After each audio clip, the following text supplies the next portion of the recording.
കഴിഞ്ഞ ആഴ്ച എനിക്ക് ഇൻസ്റ്റാഗ്രാമിൽ ഒരു മെസ്സേജ് വന്നു. ആ മെസ്സേജിൽ പറയുന്നത് ഇതാണ്: ബ്രോ, ഞാൻ 1000 രൂപയുടെ SIP സ്റ്റാർട്ട് ചെയ്തു. ഇപ്പോ 20 വയസ്സാണ്. 30 വർഷം കഴിഞ്ഞാൽ ഞാൻ കോടീശ്വരനാവും, ഫിനാൻഷ്യലി ഫ്രീ ആവും, ഫ്യൂച്ചർ സെറ്റ് ആയി, ഇനി ടെൻഷൻ ഇല്ല എന്നൊക്കെയാണ് ആ മെസ്സേജിൽ പറയുന്നത്. അവിടെ പിന്നെയും ഞാൻ അവനോട് സംസാരിച്ചപ്പോൾ എനിക്ക് മനസ്സിലാക്കാൻ കഴിഞ്ഞത് ആകെ 1000 രൂപയുടെ SIP സ്റ്റാർട്ട് ചെയ്തിട്ടാണ് ഫിനാൻഷ്യൽ ഫ്രീഡം അച്ചീവ് ചെയ്യാനായിട്ട് പറ്റുമെന്ന് വിചാരിക്കുന്നത്. അവിടെയാണ് നിങ്ങൾ എല്ലാവരും തെറ്റിദ്ധരിക്കുന്നത്. ഇൻസ്റ്റാഗ്രാമിലും യൂട്യൂബിലും നിങ്ങൾ കാണുന്നത് 1000 രൂപ SIP ചെയ്താൽ 2 കോടിയോ 3 കോടിയാകുന്നതായിരിക്കും. മ്യൂച്വൽ ഫണ്ട്സിലൂടെ ഫിനാൻഷ്യൽ ഫ്രീഡം കിട്ടും, SIP ചെയ്താൽ മതി, ലൈഫ് സെറ്റ് ആവും, ക്രെഡിറ്റ് കാർഡിനെ പറ്റിയും ട്രേഡിങ്ങിനെ പറ്റിയും പലതും കേൾക്കുന്നുണ്ടാവും. രണ്ടാമതൊന്നും ചിന്തിക്കാതെ പലരും അതിന്റെ പിന്നാലെ പോകുന്നുണ്ടായിരിക്കും. പക്ഷേ റിയാലിറ്റി വളരെ വ്യത്യസ്തമാണ്. എന്താണ് ഫിനാൻഷ്യൽ ഫ്രീഡം എന്നോ എങ്ങനെയാണ് അത് അച്ചീവ് ചെയ്യാൻ കഴിയുക എന്നോ മനസ്സിലാക്കാതെ ഞാൻ അടങ്ങുന്ന പലരുടെയും പല പല വീഡിയോസ് കണ്ട് പല പല കാര്യങ്ങൾ ചെയ്താൽ അവസാനം എത്തിച്ചേരാൻ പോകുന്നത് ഫിനാൻഷ്യൽ ട്രാപ്പിലേക്കായിരിക്കും. ഇന്നത്തെ ഈ ഒരു വീഡിയോയിൽ നിങ്ങൾ മനസ്സിലാക്കി വെക്കേണ്ട കുറച്ചധികം സത്യങ്ങളാണ് പറയുന്നത്. നിങ്ങളുടെ സക്സസ്ഫുൾ ഫിനാൻഷ്യൽ ഫ്യൂച്ചറിന് വേണ്ടി ഇതെല്ലാം നിങ്ങൾ അറിഞ്ഞിരിക്കണം. അതുകൊണ്ട് തന്നെ വ്യക്തമായ കാര്യങ്ങൾ മനസ്സിലാക്കി ബോധപൂർവം തീരുമാനങ്ങൾ എടുക്കാൻ ഈ വീഡിയോ നിങ്ങൾ അവസാനം വരെ കാണുമെന്ന് വിശ്വസിക്കുന്നു. ഫിനാൻഷ്യൽ ഫ്രീഡം എന്ന് പറഞ്ഞാൽ എന്താണ്? പലരും കരുതുന്നത് ട്രേഡിംഗ് ആണ് ഫിനാൻഷ്യൽ ഫ്രീഡം. SIP ചെയ്താൽ ഫിനാൻഷ്യലി ഫ്രീ ആവാം. ഇനിയിപ്പോ ബാങ്കിൽ 1 കോടി രൂപ ബാലൻസ് ഉണ്ടെങ്കിൽ ഫിനാൻഷ്യലി ഫ്രീ ആയിന്നാണ്. എന്നാൽ അതല്ല. യഥാർത്ഥത്തിൽ ഫിനാൻഷ്യൽ ഫ്രീഡം എന്ന് പറയുന്നത് പണത്തിന് വേണ്ടി നിർബന്ധമായി പണി എടുക്കേണ്ടാത്ത അവസ്ഥയാണ് ഫിനാൻഷ്യൽ ഫ്രീഡം. നിങ്ങൾക്ക് ഇഷ്ടമുള്ള ജീവിതം ജീവിക്കാനും വേണ്ട പോലുള്ള കാര്യങ്ങൾ ചെയ്യാനും വേണ്ട എങ്കിൽ ജോലി ചെയ്യാതെയും സുഖമായി ജീവിക്കാൻ കഴിയുന്ന അവസ്ഥ, അഥവാ പണം നിങ്ങൾക്ക് വേണ്ടി ജോലി എടുക്കുന്ന അവസ്ഥ. ജീവിക്കാനായിട്ട് പണം വേണ്ടി വരും, ഈ പണം കിട്ടാനായിട്ട് ജോലി ചെയ്യേണ്ടി വരും. ജോലി ഇല്ലെങ്കിൽ ഈ പണം കിട്ടുകയുമില്ല. ഈ ചക്രത്തിൽ നിന്ന് പുറത്തേക്ക് വരലാണ് ഫിനാൻഷ്യൽ ഫ്രീഡം. ഇത് ഈ പറയുന്ന പോലെ എളുപ്പമല്ല, എന്നാൽ പൈസ ഉണ്ടാക്കലാണ് ഫിനാൻഷ്യൽ ഫ്രീഡം എന്ന് നിങ്ങൾ തെറ്റിദ്ധരിക്കരുത്. ഞാനൊരു ഉദാഹരണം പറയാം. സുരേഷിന് ബാങ്കിൽ 50 ലക്ഷം രൂപ ഡെപ്പോസിറ്റ് ഉണ്ട്. റിട്ടയർഡ് ആയതുകൊണ്ട് വേറെ മന്ത്ലി ഇൻകം ഇല്ല, ഇൻഷുറൻസ് ഇല്ല, ഡയബറ്റിക് ആയതുകൊണ്ട് തന്നെ മാസം ഏകദേശം 8000 രൂപ മെഡിസിന് വേണ്ടി ചെലവാകുന്നുണ്ട്. വീടിന്റെ വാടകയായിട്ട് 15000 രൂപ ചെലവുണ്ട്. അതിനു പുറമെ മാസ ചെലവ് 40000 രൂപയാണ്. ബാങ്കിൽ 50 ലക്ഷം രൂപ ഉണ്ടെങ്കിലും ഇയാള് ഫിനാൻഷ്യലി ഫ്രീ ആണോ? ഒരിക്കലുമല്ല. 50 ലക്ഷം രൂപ ഉണ്ടായിട്ടും എപ്പോഴും പണം തീരുമോ എന്നുള്ള ടെൻഷനിലാണ് ജീവിച്ചുകൊണ്ടിരിക്കുന്നത്. എന്നാൽ അനിലിന് ബാങ്കിൽ വെറും 10 ലക്ഷം രൂപ മാത്രമേ ഡെപ്പോസിറ്റ് ഉള്ളൂ. പാസീവ് ഇൻകം ആയിട്ട് 45000 രൂപ കിട്ടുന്നുണ്ട്. 20000 രൂപയോളം റെന്റൽ ഇൻകം കിട്ടുന്നുണ്ട്. 10000 രൂപ ഡിവിഡൻഡ് ആയിട്ടും കിട്ടുന്നുണ്ട്. 35000 രൂപ മാത്രമേ മാസ ചെലവ് വരുന്നുള്ളൂ. ഹെൽത്ത് ഇൻഷുറൻസും ടേം ഇൻഷുറൻസിനും പുറമെ 3 ലക്ഷം രൂപയോളം എമർജൻസി ഫണ്ട് ആയിട്ട് ബിൽഡ് ചെയ്ത് വെച്ചിട്ടുണ്ട്. ഇയാള് ഫിനാൻഷ്യലി ഫ്രീ ആണോ? യെസ്. വെറും 10 ലക്ഷം രൂപ മാത്രം ബാങ്ക് ബാലൻസ് ഉള്ള അനിൽ ഫിനാൻഷ്യലി ഫ്രീ ആണ്. അങ്ങനെയാണെങ്കിൽ എന്താണ് ഈ ഫിനാൻഷ്യൽ ഫ്രീഡം? സസ്റ്റൈനബിൾ ആയി എക്സ്പെൻസസിനേക്കാൾ കൂടുതൽ ഇൻകം ഉണ്ടാവുക എന്നുള്ളത് കൂടിയാണ്.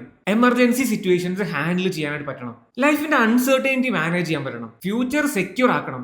മൾട്ടിപ്പിൾ ഇൻകം സോഴ്സസ് ബിൽഡ് ചെയ്യാനായിട്ട് പറ്റണം. ഇങ്ങനെ പല കാര്യങ്ങളിലൂടെ നേടാൻ കഴിയുന്നതാണ് ഫിനാൻഷ്യലി സ്ട്രെസ് ഇല്ലാത്ത ജീവിതം. അതായത് നമ്മൾ ഈ പറഞ്ഞുകൊണ്ടിരിക്കുന്ന ഫിനാൻഷ്യൽ ഫ്രീഡം എന്ന് പറയുന്നത്. ഇനിയിപ്പോ നിങ്ങൾ നിങ്ങളുടെ കറന്റ് സിറ്റുവേഷൻസ് വെച്ചൊന്ന് കമ്പയർ ചെയ്ത് നോക്ക്. ഈ പറയുന്ന ഫ്രീഡത്തിലേക്ക് നിങ്ങൾക്ക് എത്ര ദൂരം ഉണ്ടെന്ന്. SIP എന്ന് പറയുന്നത് ഒരു പാർട്ട് മാത്രമാണ്. അതിലൂടെ മാത്രം ഈ ഫിനാൻഷ്യൽ ഫ്രീഡത്തിലേക്ക് എത്താനായിട്ട് കഴിയില്ല. ഇവിടെ ഇപ്പൊ നിങ്ങൾ പല ആൾക്കാരും SIP ചെയ്യുന്നുണ്ടായിരിക്കും. എന്നാൽ കറന്റ് സിറ്റുവേഷൻ എന്താണെന്ന് ഞാൻ പറഞ്ഞുതരാം. നമ്മൾ എല്ലാവരും ഇൻസ്റ്റാഗ്രാമിലും യൂട്യൂബിലും കാണുന്നത് 1000 രൂപ SIP 30 വർഷം ചെയ്യൂ, 3 കോടി രൂപയാവാം, ഇന്ന് തന്നെ തുടങ്ങിക്കോ, നാളേക്ക് റിച്ച് ആവാം എന്നായിരിക്കും. ഇത് കേൾക്കുമ്പോൾ ഭയങ്കരമായിട്ട് അത്ഭുതം തോന്നും. പക്ഷെ യഥാർത്ഥത്തിൽ എന്താണ് സംഭവിക്കാന്ന് നമുക്ക് നോക്കാം. രവിക്ക് 2015 25 വയസ്സായിരുന്നു. വളരെ എക്സൈറ്റഡ് ആയിട്ട് SIP സ്റ്റാർട്ട് ചെയ്തു. രവിയുടെ പ്ലാൻ 30 വർഷത്തേക്ക് 2000 രൂപ വെച്ചിട്ട് SIP സ്റ്റാർട്ട് ചെയ്യാനാണ്. 12% റിട്ടേൺസ് കിട്ടിയാൽ 30 വർഷം കഴിയുമ്പോൾ ഏകദേശം 61 ലക്ഷം രൂപ നേടാൻ കഴിയുമെന്നാണ് വിചാരിക്കുന്നത്. എന്നാൽ ശരിക്കും ഈ സിറ്റുവേഷനിൽ എന്താണ് സംഭവിച്ചത് നമുക്ക് നോക്കാം. 2015 സ്റ്റാർട്ട് ചെയ്ത് ഫസ്റ്റ് ഇയർ വളരെ സക്സസ്ഫുള്ളി കംപ്ലീറ്റ് ചെയ്തു. 2016 ഒരു ബൈക്ക് ആക്സിഡന്റ് പറ്റി. 80,000 രൂപയുടെ ബില്ല്. വേറെ 1 രൂപ പോലും കയ്യിലില്ലാത്ത രവിക്ക് തന്റെ SIP റെഡീം ചെയ്യേണ്ടി വന്നു, ഹോസ്പിറ്റലിലെ ബില്ല് പകുതി പേ ചെയ്യാൻ. സ്വപ്നങ്ങൾ ആദ്യം അവിടെ പൊളിഞ്ഞു. അങ്ങനെ ഇടയ്ക്കിടയ്ക്ക് പൊളിഞ്ഞുകൊണ്ടേയിരുന്നു. 2017 റീസ്റ്റാർട്ട് ചെയ്തു. സിസ്റ്ററിന്റെ മാരേജിന് 1.5 ലക്ഷം രൂപ രവിക്ക് കൊടുക്കേണ്ടി വന്നു. കയ്യിൽ വേറെ പൈസ ഇല്ലാത്തതുകൊണ്ട് 15% ഇൻട്രസ്റ്റിൽ പേഴ്സണൽ ലോൺ എടുത്തിട്ടാണ് ഈ പൈസ കൊടുത്തത്. EMI അടയ്ക്കേണ്ടി വന്നതുകൊണ്ട് തന്നെ SIP കണ്ടിന്യൂ ചെയ്യാനും കഴിഞ്ഞില്ല. 2018 ആയപ്പോൾ ജോലി മാറേണ്ടി വന്നു. സാലറിയിൽ വന്നിട്ടുള്ള കുറവ് കാരണം പിന്നെയും SIP മുടങ്ങി.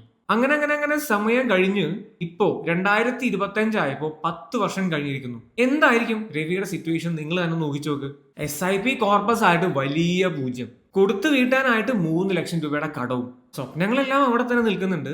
ഫിനാൻഷ്യൽ ഫ്രീഡം എന്ന് പറയുന്നത് വേറെ എവിടെയോ നിൽക്കുന്നുണ്ട്. ഞാൻ ഈ പറയുന്നത് രവിയുടെ മാത്രം ലൈഫല്ല, നിങ്ങളിൽ പലരുടെയും ലൈഫാണ്, ശരിയല്ലേ? ഇവിടുത്തെ രവി മടിയനല്ല, കെയർലെസ്സും അല്ല. He was just incomplete in planning. ഒരു പ്രോപ്പർ പ്ലാൻ ഉണ്ടായിരുന്നില്ല. അയാൾക്ക് ആകെ ഉണ്ടായിരുന്നത് 2000 രൂപയുടെ SIP മാത്രമാണ്. എന്നാൽ അതിന്റെ കൂടെ ഉണ്ടാവേണ്ട പലതും ഉണ്ടായിരുന്നില്ല. അങ്ങനെ ഉണ്ടായിരുന്നെങ്കിൽ ആ അവസ്ഥ വരില്ലായിരുന്നു. ഫിനാൻഷ്യൽ ഫ്രീഡം എന്ന് പറയുന്ന പസിലിന്റെ ഒരു പീസ് മാത്രമാണ് ഇൻവെസ്റ്റ്മെന്റ്സ്. ഈ ഒരു പീസ് കൊണ്ട് മാത്രം ആ പസിൽ സോൾവ് ചെയ്യാൻ പറ്റില്ലല്ലോ. ഇപ്പൊ നിങ്ങളുടെ മനസ്സിലുണ്ടാവുന്നത് എങ്ങനെയാണ് ഈ ഫിനാൻഷ്യൽ ഫ്രീഡം നേടാൻ കഴിയുക എന്നാണോ? അങ്ങനെയാണെങ്കിൽ ഞാൻ ഈ പറയുന്ന കാര്യങ്ങൾ നിങ്ങൾ ഫോളോ ചെയ്താൽ മതി. First and most important thing അത് ഇൻകം മാനേജ്മെന്റ് ആണ്, അല്ലെങ്കിൽ ബഡ്ജറ്റിംഗ് എന്ന് പറയാം. ഏറ്റവും ഇമ്പോർട്ടന്റ് ആയിട്ടുള്ളത് ഇതാണ്. കാരണം നമ്മൾ ഏൺ ചെയ്യുന്ന പൈസ നമുക്ക് വേണ്ടി പണിയെടുക്കണമെങ്കിൽ ആദ്യം തന്നെ അതിനെ വേണ്ട രീതിയിൽ ഉപയോഗിക്കാൻ പറ്റണം എന്നുള്ളതാണ്. എത്ര ഇൻവെസ്റ്റ് ചെയ്താലും ഇൻകം മാനേജ് ചെയ്യാൻ അറിയില്ലെങ്കിൽ ഫിനാൻഷ്യൽ ഫ്രീഡം എന്ന് പറയുന്നത് ഇമ്പോസിബിൾ ആണ്. സാലറി ടു സാലറി എന്ന് പറയുന്ന ഈ ഓട്ടം നിർത്തണം എന്നുണ്ടെങ്കിൽ നിങ്ങൾക്ക് പ്രോപ്പറായിട്ട് നിങ്ങളുടെ ഇൻകം മാനേജ് ചെയ്യാനായിട്ട് കഴിയണം. സോ അതിനു വേണ്ടി എന്ത് ചെയ്യണം? നിങ്ങൾക്ക് കിട്ടുന്ന ഏത് പൈസയും അത് വലുതായാലും ചെറുതായാലും അതിനെ 3 പോർഷനായിട്ട് ഡിവൈഡ് ചെയ്യണം. നിങ്ങളുടെ തന്നെ ആവശ്യങ്ങൾക്കും ആഗ്രഹങ്ങൾക്കും ഭാവിയിലേക്കും എന്ന രീതിയിൽ തന്നെ ഈ പൈസയെ നിങ്ങൾ മാറ്റിവെക്കണം. ഇങ്ങനെ ചെയ്യുമ്പോൾ നിങ്ങളുടെ ബേസിക് ലൈഫ് മാത്രമല്ല, നിങ്ങളുടെ പേഴ്സണൽ ആഗ്രഹങ്ങളും നിങ്ങളുടെ ഫ്യൂച്ചർ ലൈഫിനെയും സെക്യൂർ ആക്കാനായിട്ട് പറ്റും. നിങ്ങളുടെ ഇൻകം എങ്ങനെ സേവ് ചെയ്യണം, എങ്ങനെ ബഡ്ജറ്റ് ചെയ്യണം എന്ന് പറയുന്നതിനെ പറ്റി ഒരു ഡീറ്റെയിൽഡ് വീഡിയോ ഞാൻ ചെയ്തിട്ടുണ്ട്. ആ വീഡിയോ കാണുകയാണെങ്കിൽ കുറച്ചും കൂടി വ്യക്തമായിട്ട് ബഡ്ജറ്റിങ്ങിനെ പറ്റി നിങ്ങൾക്ക് മനസ്സിലാക്കാൻ കഴിയുന്നതാണ്. ഈ ഒരു സ്റ്റെപ്പ് സക്സസ്ഫുള്ളി കംപ്ലീറ്റ് ചെയ്ത ഒരാൾക്ക് ഇനി ഞാൻ പറയാൻ പോകുന്ന കാര്യങ്ങൾ ചെയ്യാനായിട്ട് പറ്റുള്ളൂ. ഇങ്ങനെ ചെയ്യാത്ത ഒരാളാണ് നിങ്ങളെങ്കിൽ ഈ വീഡിയോ നിങ്ങൾ ഇവിടെ വെച്ച് സ്റ്റോപ്പ് ചെയ്തോളൂ. എന്നിട്ട് നിങ്ങളുടെ ഇൻകം മാനേജ് ചെയ്യാനായിട്ട് പഠിച്ചോളൂ. അതിനുശേഷം മാത്രം ഈ വീഡിയോ കണ്ടിന്യൂ ചെയ്താൽ മതി. ഇൻകം മാനേജ് ചെയ്യാനും എക്സ്പെൻസ് ട്രാക്ക് ചെയ്യാനും ഡിഫറെന്റ് ആയിട്ടുള്ള ആപ്സ് അവൈലബിൾ ആണ്. അറ്റ്ലീസ്റ്റ് 1 മാസം നിങ്ങൾ ചെയ്ത് നോക്കിയാൽ തന്നെ വലിയ ചേഞ്ച് നിങ്ങൾക്ക് ഫീൽ ചെയ്യുന്നതായിരിക്കും. അതിനുശേഷം നിങ്ങൾ ചെയ്യേണ്ട സെക്കൻഡ് തിങ് അത് എമർജൻസി ഫണ്ട് ആണ്. നമ്മൾ പണ്ട് പറഞ്ഞ ഫിനാൻഷ്യൽ സേഫ്റ്റി നെറ്റ്. എല്ലാവരും ഒഴിവാക്കുന്ന എന്നാൽ മറ്റെന്തിനേക്കാളും ഇമ്പോർട്ടന്റ് ആയിട്ടുള്ള ഒന്നാണിത്. എന്താണ് ഈ എമർജൻസി ഫണ്ട്? നമ്മുടെ ലൈഫ് അൺസർട്ടൈൻ ആണ്. ഇങ്ങനെ അൺസർട്ടൈൻ ആയിട്ടുള്ള സിറ്റുവേഷൻസിനെ മീറ്റ് ചെയ്യാൻ വേണ്ടി മാറ്റി വെക്കുന്ന പൈസേനെയാണ് എമർജൻസി ഫണ്ട് എന്ന രീതിയിൽ പറയുന്നത്. പലരും വലിയ കാര്യത്തിൽ സ്റ്റോക്സിലൊക്കെ ഇൻവെസ്റ്റ്മെന്റ് സ്റ്റാർട്ട് ചെയ്യും. എന്നാലോ ചെറിയൊരു ബൈക്ക് റിപ്പയർ വന്നാൽ മതി, അതിന് വേണ്ടിയിട്ടുള്ള പൈസ ഈ ഇൻവെസ്റ്റ്മെന്റ്സ് വിഡ്രോ ചെയ്തിട്ടായിരിക്കും കൊടുക്കേണ്ടി വരിക. ഇങ്ങനെ പലർക്കും പലപ്പോഴും വലിയ നഷ്ടത്തിൽ തന്നെ തന്റെ ഇൻവെസ്റ്റ്മെന്റ്സ് വിഡ്രോ ചെയ്യേണ്ടി വന്നിട്ടുണ്ടായിരിക്കും. ഏതൊരു ഇൻവെസ്റ്റ്മെന്റും സ്റ്റാർട്ട് ചെയ്യുന്നതിന് മുൻപ് നിങ്ങൾ ഉണ്ടാക്കേണ്ടത് ഒരു എമർജൻസി ഫണ്ടാണ്. നിങ്ങൾക്ക് അടുത്ത 6 മാസം ജീവിക്കാനായിട്ട് വരുന്ന പൈസ നിങ്ങൾക്ക് ലിക്വിഡ് ഫണ്ട്സിൽ എമർജൻസി ഫണ്ട് ആയിട്ട് ബിൽഡ് ചെയ്യാം. നിങ്ങളുടെ മന്ത്ലി എക്സ്പെൻസ് 50,000 രൂപയാണെങ്കിൽ അറ്റ്ലീസ്റ്റ് ഒരു 3 lakh റുപ്പീസ് എങ്കിലും നിങ്ങൾക്ക് എമർജൻസി ഫണ്ട് ആയിട്ട് ഉണ്ടായിരിക്കണം. അതാകുമ്പോൾ ഒരു പരിധി വരെ എന്ത് റിസ്ക്കും നിങ്ങൾക്ക് എടുക്കാൻ പറ്റും. ടെൻഷൻ ഇല്ലാതെ ജീവിക്കാനും പറ്റും. വരുന്ന എമർജൻസീസ് ഈ ഫണ്ട് യൂസ് ചെയ്ത് മാനേജ് ചെയ്യാനും പറ്റും. ഇനി ഒരു പരിധി വരെ നമുക്ക് വരുന്ന എമർജൻസീസ് മീറ്റ് ചെയ്യാൻ ഹെൽപ്പ് ചെയ്യുന്ന മറ്റൊന്നാണ് third one, which is insurance. Insurance എന്നത് നമ്മളെ വലിയ സാമ്പത്തിക നഷ്ടങ്ങളിൽ നിന്ന് കാക്കാനുള്ള ഒരു സുരക്ഷാ സംവിധാനമാണ്. പെട്ടെന്ന് എന്തെങ്കിലും മോശമായിട്ട് സംഭവിച്ചാൽ, ഒരു ആക്സിഡന്റ് പറ്റുകയോ അസുഖങ്ങൾ വരികയോ മരണം സംഭവിക്കുകയോ ചെയ്താൽ 1 രൂപ പോലും നമുക്ക് ചെലവാക്കേണ്ടി വരില്ല. അതിനു പകരം നമ്മൾ ചെറിയൊരു എമൗണ്ട് പ്രീമിയം ആയിട്ട് റെഗുലർ ആയിട്ട് പേ ചെയ്യുന്നു. നമുക്ക് വരുന്ന സാമ്പത്തിക നഷ്ടങ്ങളെ ഇൻഷുറൻസ് കമ്പനി പ്രൊവൈഡ് ചെയ്യുന്ന പൈസ കൊണ്ട് സോൾവ് ചെയ്യാനും പറ്റുന്നു. എല്ലാവർക്കും വെഹിക്കിൾ ഇൻഷുറൻസ് ഉണ്ടായിരിക്കും. എന്നാൽ അതിനേക്കാൾ ഇമ്പോർട്ടന്റ് ആയിട്ടുള്ള 2 ഇൻഷുറൻസിനെ പലരും വകവെക്കാറില്ല എന്നുള്ളതാണ് സത്യം. ഞാൻ പറഞ്ഞു വരുന്നത് ഹെൽത്ത് ഇൻഷുറൻസിനെ പറ്റിയും ലൈഫ് ഇൻഷുറൻസിനെ പറ്റിയിട്ടുമാണ്. നിങ്ങൾക്ക് വരുന്ന ഹോസ്പിറ്റൽ കേസസിൽ കയ്യിൽ നിന്ന് പൈസ കൊടുക്കാതെ ട്രീറ്റ്മെന്റ് കിട്ടാനായിട്ട് ഹെൽത്ത് ഇൻഷുറൻസ് നിങ്ങളെ ഹെൽപ്പ് ചെയ്യും. നിങ്ങളൊന്ന് ആലോചിച്ച് നോക്ക്, ഏതൊരാൾക്കും അസുഖങ്ങൾ വരും. ഇതൊന്നും നമ്മളോട് പറഞ്ഞിട്ടല്ലല്ലോ വരുന്നത്. സ്വാഭാവികമായിട്ടും കഷ്ടപ്പെട്ട് അധ്വാനിച്ച് നേടിയ പൈസ ഹോസ്പിറ്റലിലെ ബില്ല് അടയ്ക്കാനായിട്ട് കൊടുക്കേണ്ടി വരും. ഇവിടെ നിങ്ങൾക്ക് നല്ലൊരു ഹെൽത്ത് ഇൻഷുറൻസ് ഉണ്ടെങ്കിൽ 1 രൂപ പോലും കയ്യിൽ നിന്ന് കൊടുക്കാതെ ഏതൊരു ഹോസ്പിറ്റലിലും വളരെ നല്ല ട്രീറ്റ്മെന്റ് നിങ്ങൾക്ക് കിട്ടുന്നുണ്ടാവും. ഏറ്റവും നല്ല ഹോസ്പിറ്റലിൽ തന്നെ നിങ്ങൾക്ക് ട്രീറ്റ്മെന്റ് എടുക്കാൻ പറ്റും. ഒരു ഉദാഹരണം പറഞ്ഞാൽ വർഷം ഏകദേശം ഒരു 8,000-12,000 രൂപ കൊടുത്താൽ തന്നെ 10-15 ലക്ഷം രൂപയുടെ ഹെൽത്ത് ഇൻഷുറൻസ് നിങ്ങൾക്ക് കിട്ടും. ആ ഒരു വർഷം മൊത്തം ഈ ഒരു എമൗണ്ടിനെ നിങ്ങൾക്ക് ഹോസ്പിറ്റൽ കേസിന് വേണ്ടിയിട്ട് ഉപയോഗിക്കാൻ കഴിയുന്നതാണ്. 1 രൂപ പോലും നിങ്ങൾ കയ്യിൽ നിന്ന് കൊടുക്കേണ്ടി വരില്ല. ഇന്നത്തെ കാലത്ത് മിനിമം ഒരു 10 ലക്ഷത്തിന്റെ ഹെൽത്ത് ഇൻഷുറൻസ് എങ്കിലും നിങ്ങൾക്ക് ഓരോരുത്തർക്കും വേണ്ടി വരും. നിങ്ങൾ ചെറുപ്പത്തിൽ തന്നെ അസുഖങ്ങൾ ഇല്ലാത്ത സമയത്ത് തന്നെ ഹെൽത്ത് ഇൻഷുറൻസ് എടുത്തു വെച്ചാൽ ചെറിയ പ്രീമിയം കൊടുത്താൽ മതിയായിരിക്കും. നേരെ മറിച്ച് ഏജ് ആകും തോറും കൊടുക്കേണ്ട പ്രീമിയം വാല്യൂ കൂടിക്കൊണ്ടേയിരിക്കും. അതുകൊണ്ട് തന്നെ നിങ്ങൾക്ക് ഇൻഷുറൻസ് ഇല്ലെങ്കിൽ നിങ്ങളുടെ പേരിലും നിങ്ങളുടെ ഫാമിലിയിലുള്ളവരുടെ പേരിലും ഇന്ന് തന്നെ ഇൻഷുറൻസ് എടുക്കേണ്ടതാണ്. രണ്ടാമതായിട്ട് നിങ്ങൾക്ക് വേണ്ടത് ലൈഫ് ഇൻഷുറൻസ് ആണ്. പക്ഷെ ഇത് എല്ലാവർക്കും വേണ്ട. നിങ്ങളെ ഡിപ്പെൻഡ് ചെയ്ത് ആൾക്കാരുണ്ടെങ്കിൽ മാത്രം നിങ്ങൾ ലൈഫ് ഇൻഷുറൻസ് എടുത്താൽ മതി. നിങ്ങൾ എപ്പോഴെങ്കിലും ചിന്തിച്ചിട്ടുണ്ടോ നിങ്ങൾ ഇല്ലാതായാൽ നിങ്ങളുടെ ഫാമിലി എങ്ങനെ ജീവിക്കുമെന്ന്, അവരുടെ അവസ്ഥ എന്താകുമെന്ന്? നിങ്ങളുടെ മറ്റു റിലേറ്റീവ്സ് എന്തായാലും അവരെ കാലാകാലം നോക്കാൻ പോകുന്നില്ലല്ലോ. അപ്പോൾ നിങ്ങളെ ഡിപ്പെൻഡ് ചെയ്യുന്നവരുടെ ലൈഫ് സെക്യൂർ ആക്കേണ്ടത് നിങ്ങളുടെ തന്നെ റെസ്പോൺസിബിലിറ്റി ആണ്. നിങ്ങൾക്ക് ടേം ഇൻഷുറൻസ് ഉണ്ടെങ്കിൽ ഈ ഒരു പീരീഡിൽ നിങ്ങൾ മരണപ്പെട്ടാൽ ആ പൈസ നിങ്ങളുടെ ഫാമിലിക്ക് കിട്ടും. നിങ്ങൾ ഇല്ലാതായാലും മറ്റാരുടെയും മുമ്പിൽ നിങ്ങളുടെ ഫാമിലിക്ക് കൈകൂപ്പേണ്ടി വരില്ല. വർഷത്തിൽ ഒരു 10-15,000 രൂപ കൊടുത്താൽ തന്നെ 1.5 കോടിയുടെ ടേം ഇൻഷുറൻസ് കിട്ടും. നിങ്ങൾ മരണപ്പെട്ട നിങ്ങളുടെ ഫാമിലിക്ക് ഈ പൈസ കിട്ടുകയും ചെയ്യും. വയസ്സായ നിങ്ങളുടെ പാരന്റ്സിന്റെ ലൈഫ് സെക്യൂർ ആക്കാനും കുട്ടികളുടെ സ്റ്റഡീസ് നിന്ന് പോകാതെ അവർക്ക് പ്രോപ്പർ ആയിട്ടുള്ള എഡ്യൂക്കേഷൻ കിട്ടാനും ഇപ്പോഴുള്ള ജീവിത നിലവാരം കുറയ്ക്കാതെ തന്നെ മുന്നോട്ട് പോകാനും നിങ്ങളില്ലെങ്കിലും നിങ്ങളുടെ കുടുംബത്തിന് കഴിയും നിങ്ങളൊരു ടേം ഇൻഷുറൻസ് എടുത്തിട്ടുണ്ടെങ്കിൽ. ഞാനിവിടെ പറഞ്ഞ ഈ 3 കാര്യങ്ങൾ ഉണ്ടെങ്കിൽ തന്നെ നിങ്ങളുടെ ലൈഫ് ഒരു പരിധി വരെ സേഫ് ആണ്. ഇത് സെറ്റായാൽ നിങ്ങൾ ഇനി നോക്കേണ്ടത് നിങ്ങളുടെ ഫ്യൂച്ചർ ബിൽഡ് ചെയ്യാൻ വേണ്ടിയിട്ടാണ്. അതിനുവേണ്ടി നിങ്ങൾ ക്രിയേറ്റ് ചെയ്യാൻ ശ്രമിക്കേണ്ടത് മൾട്ടിപ്പിൾ ഇൻകം സോഴ്സ് ആണ്. അതായത് നമ്മൾ ഒരു ജോലിയോ ഒരു ബിസിനസ്സിനെയോ മാത്രം ആശ്രയിക്കാതെ മറ്റു വിവിധ മാർഗങ്ങളിലൂടെ പണം സമ്പാദിക്കാനുള്ള വഴി നോക്കണം. ഫോർ എക്സാമ്പിൾ, നിങ്ങൾ ഇപ്പോൾ ജനറേറ്റ് ചെയ്യുന്ന ഇൻകം സാലറി ഇൻകം ആണെങ്കിൽ അതിനു പുറമെ ചെറിയ ബിസിനസ്സുകളിലൂടെ ആണെങ്കിലും റെന്റൽ ഇൻകം ആയാലും ഇൻട്രസ്റ്റ് ആണെങ്കിലും ഇനിയിപ്പോൾ ട്രേഡിങ്ങിലൂടെ ആണെങ്കിലും അങ്ങനെ പല പല രീതിയിലൂടെ മറ്റ് ഇൻകം സോഴ്സസിനെ നിങ്ങൾ ബിൽഡ് ചെയ്യണം. ഒരൊറ്റ ഇൻകം സോഴ്സിനെ മാത്രം ഡിപ്പെൻഡ് ചെയ്യുമ്പോൾ ആ ഇൻകം കുറഞ്ഞു പോയാലോ ഇനി ഇല്ലാതായാലോ നിങ്ങളുടെ മൊത്തം ലൈഫിനെ അത് ബാധിക്കും. മൾട്ടിപ്പിൾ ഇൻകം ഉണ്ടെങ്കിൽ ഒരെണ്ണം കുറഞ്ഞാലും മറ്റൊന്ന് നിങ്ങളെ സംരക്ഷിക്കാനുണ്ടാവും. ഇവിടെയുള്ള പല ആൾക്കാരും ട്രേഡ് ചെയ്യുന്നവരായിരിക്കും. ട്രേഡിംഗ് ഫിനാൻഷ്യലി ഫ്രീ ആക്കും എന്ന് പറയുന്നത് ഈ ഒരു അർത്ഥത്തിലാണ്. നിങ്ങൾ ഏത് പ്രൊഫഷനിൽ സക്സസ്ഫുൾ ആയി നിൽക്കുന്ന ഒരു വ്യക്തിയാണെങ്കിലും അനദർ ഇൻകം സോഴ്സസ് ബിൽഡ് ചെയ്യണം. കാരണം അങ്ങനെയാവുമ്പോൾ നിങ്ങൾക്ക് കൂടുതൽ പൈസ സേവ് ചെയ്യാനും ഇൻവെസ്റ്റ് ചെയ്യാനും ഉണ്ടായിരിക്കും. നിങ്ങളുടെ മെയിൻ ഇൻകം മൊത്തം ചിലവാക്കിയാലും സൈഡ് ഹസിൽസിൽ നിന്ന് കിട്ടുന്ന പൈസ നിങ്ങൾക്ക് സേവ് ചെയ്യാനും ഇൻവെസ്റ്റ് ചെയ്യാനും കിട്ടും. വേഗത്തിൽ തന്നെ നിങ്ങൾക്ക് ഫിനാൻഷ്യലി ഫ്രീ ആവാനും പറ്റും. ഒരൊറ്റ ഇൻകം സോഴ്സ് മാത്രമാണെങ്കിൽ അവിടെ നിന്ന് കിട്ടുന്ന ചെറിയ എമൗണ്ട് വെച്ച് നിങ്ങൾക്ക് വെൽത്ത് ബിൽഡ് ചെയ്യാനായിട്ട് കുറേ സമയം എടുക്കും. മൾട്ടിപ്പിൾ ഇൻകം സോഴ്സ് ഉണ്ടെങ്കിൽ കൂടുതൽ എമൗണ്ട് നിങ്ങൾക്ക് ഫ്യൂച്ചറിലേക്ക് വേണ്ടി കോൺട്രിബ്യൂട്ട് ചെയ്യാനും പറ്റും. വലിയ രീതിയിൽ പെട്ടെന്ന് തന്നെ വെൽത്ത് ബിൽഡ് ചെയ്യാനും പറ്റും. ഇങ്ങനെ മൾട്ടിപ്പിൾ ഇൻകം സോഴ്സ് ബിൽഡ് ചെയ്യാൻ ശ്രമിക്കുമ്പോൾ ഓട്ടോമാറ്റിക്കലി നിങ്ങളുടെ സ്കില്ല് ഡെവലപ്പ് ആവും. പുതിയ പുതിയ കാര്യങ്ങൾ പഠിക്കുമ്പോൾ നിങ്ങളുടെ വാല്യൂ കൂടാനും നിങ്ങൾക്ക് ഗ്രോ ചെയ്യാനും പറ്റും. ഒറ്റ വാക്കിൽ പറഞ്ഞാൽ ഒരു വരുമാനം ജീവിക്കാൻ പല വരുമാനം സ്വതന്ത്രമായി ജീവിക്കാൻ നിങ്ങൾക്ക് വേണം. ഇനി എങ്ങനെയൊക്കെ നിങ്ങൾക്ക് മൾട്ടിപ്പിൾ ഇൻകം സോഴ്സ് ബിൽഡ് ചെയ്യാൻ പറ്റും? നിങ്ങളുടെ സ്കില്ലിനെ ബേസ് ചെയ്ത് ചെയ്യാൻ പറ്റും. ട്രേഡ് ചെയ്തുകൊണ്ട്, ഫ്രീലാൻസ് ആയിട്ട് വർക്ക് ചെയ്തുകൊണ്ട്, യൂട്യൂബിൽ ഇതുപോലെ കോണ്ടന്റ് ക്രിയേറ്റ് ചെയ്തുകൊണ്ട്, അങ്ങനെ നിങ്ങളുടെ സ്കില്ല് ബിൽഡ് ചെയ്തുകൊണ്ട് നിങ്ങൾക്ക് ഇൻകം സോഴ്സസ് പലതും ബിൽഡ് ചെയ്യാൻ പറ്റും. അസെറ്റ്സിനെ ബേസ് ചെയ്ത് ചെയ്യാം.